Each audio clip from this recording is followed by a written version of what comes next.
Solemos pensar que el colapso político es algo, bueno, espectacular, ¿no? Ruidoso, dramático, imposible de pasar por alto, pero la verdad es mucho más inquietante. A menudo todo empieza en silencio, a puerta cerrada, con una idea que parece totalmente absurda, hasta que te das cuenta de que revela algo mucho más grande. Hoy vamos a analizar cómo se desafía realmente al poder, y no es con grandes titulares, sino con una resistencia silenciosa, metódica. Y esta es la idea central de todo el análisis, que las fracturas políticas más profundas no suelen empezar con un estruendo, sino más bien en silencio, de formas que apenas se notan hasta que ya es demasiado tarde. Es un recordatorio de que las mayores amenazas no siempre son las que más ruido hacen. En nuestro recorrido de hoy vamos a ver cómo una noticia que parecía casi una broma, la de comprar Groenlandia, se convirtió en un punto de inflexión. Reveló una lucha mucho más profunda sobre el poder, la lealtad y, sobre todo, los límites de las instituciones. Vamos a seguir esta historia paso a paso para descubrir el patrón completo. Muy bien, pues vamos a ello. Todo arranca con una idea que desde luego sonaba rarísima saliendo de la Casa Blanca, la intención de comprar Groenlandia. Pero como vamos a ver, detrás de esa aparente excentricidad había un propósito muy, muy claro. A ver, para el público general esto parecía una ocurrencia más, ¿no? Una anécdota de política exterior tan improbable que muchísima gente la descartó como simple ruido mediático. Pero de puertas para adentro, el mensaje y la intención eran algo mucho más serio. Y aquí está lo realmente interesante. Es que esto en el fondo no iba de tierras ni de recursos, iba de control. Era en toda regla una prueba de estrés, una forma de medir hasta qué punto su propio partido seguía doblegándose a su voluntad. Y sobre todo, hasta dónde llegaba realmente su autoridad. Claro, esta prueba de estrés nos destapa una capa mucho más profunda del problema. Una visión muy, pero que muy particular de lo que significan la lealtad y el poder. La filosofía central es básicamente esta. La lealtad es una calle de un solo sentido. Se exige una sumisión absoluta hacia arriba, pero esa fidelidad nunca, jamás se devuelve. Es una dinámica de poder que está completamente desequilibrada por definición. Y esto ilustra a la perfección lo muchísimo que se jugaban sus aliados. Ser leal no te garantizaba ninguna seguridad, solo te la aplazaba. En cambio, cualquier pequeño atisbo de disidencia era tratado como una traición imperdonable. Y claro, eso creaba un entorno de miedo constante. Y aquí es donde la historia da un giro, porque la reacción a esta prueba de lealtad no fue para nada la esperada.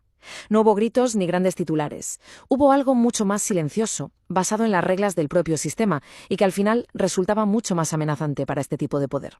La clave aquí es que la resistencia no vino de declaraciones furiosas, sino de la lenta y a veces pesada maquinaria del gobierno. Fue una forma de decir, oye, que aquí las cosas todavía funcionan de una determinada manera, y esas reglas se aplican a todos. Fijaos, esta tabla lo resume perfectamente. Vemos cómo diferentes figuras señalaron esa resistencia. Rand Paul, por ejemplo, usó el lenguaje de las instituciones. Ted Cruz optó por una ambigüedad muy calculada. Y la historia de Bill Cassidy, bueno, esa sirvió como una advertencia para todos los demás. Para entender de verdad lo que estaba en juego, hay que fijarse en la historia de un senador en concreto. Un caso que se convirtió en una lección potentísima para todo el partido. Un caso que, desde luego, todo Washington observó muy, muy de cerca. Primero, vemos la sumisión total de Cassidy. Después de un voto que enfadó a Trump, hizo literalmente todo lo posible por demostrar una lealtad incondicional. Buscaba una aprobación que simplemente nunca iba a llegar. Y aquí viene la consecuencia. Toda esa lealtad, todo ese esfuerzo, no sirvió de nada.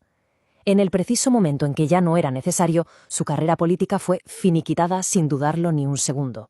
Fue un mensaje clarísimo y brutal para todos los demás. Esta frase resume la lección de una forma que es, escalofriante. La lealtad a Trump nunca es protección, es una prórroga. La fidelidad no te salvaba, solo retrasaba lo inevitable.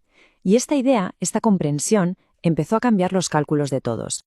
Ahora, vamos a ampliar un poco el enfoque, porque es importante entender que el episodio de Groenlandia no fue una anomalía. Fue parte de una filosofía de gobierno coherente y muy consistente. Y esto nos lleva a una pregunta que es casi obligatoria, ¿no? ¿Estamos hablando de un incidente aislado o en realidad esto forma parte de un patrón mucho más amplio? El análisis conecta la historia de Groenlandia con otro debate muy sonado, el de la Agencia de Inmigración, ICE. Y es que ambos casos son ejemplos del mismo instinto, la creencia de que el poder es mucho más eficaz cuando no tiene que rendirle cuentas a nadie. Y con todo esto llegamos a la conclusión final. a cómo los sistemas pueden resistir a una fuerza que intenta arrollarlos. Y no es con un golpe dramático, sino con un desgaste lento y constante. El proceso es más o menos este. El poder no se rompe de golpe, se va desgastando. Choca contra la fricción de las instituciones, se topa con los obstáculos de la ley y al final se enfrenta al simple y puro agotamiento de todos los que lo rodean. Al final, la clave es que el miedo deja de funcionar cuando la gente se da cuenta de que obedecer no le ofrece ninguna seguridad. Y en ese preciso momento, la lealtad es reemplazada por un instinto mucho más fuerte, el de la propia supervivencia. Y esta es la lección final, quizás la más importante de todas. La resiliencia de un sistema democrático no está en los grandes actos heroicos, sino en sus defensas institucionales, que a menudo son lentas y poco espectaculares, pero que insisten en una idea clave. Hay límites que nadie puede sobrepasar.